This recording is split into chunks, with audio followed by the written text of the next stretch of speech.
In this video, I'm going to show you how you can share your Instagram story with only one specific person. So what you need to do, you need to go ahead and go to your profile icon in the bottom right. And there's pretty much only one way that you can do this, but it is effective.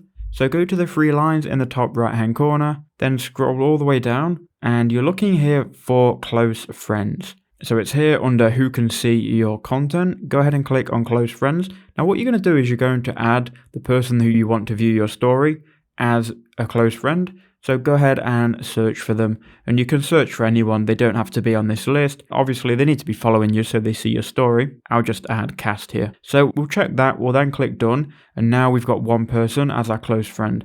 Now if we were to go ahead and post a story, you need to choose your close friends. And then what's going to happen, all of your close friends are going to be able to see it. But if you've only got one selected, then obviously only one person will see it. So that's how you do it. I hope that helped.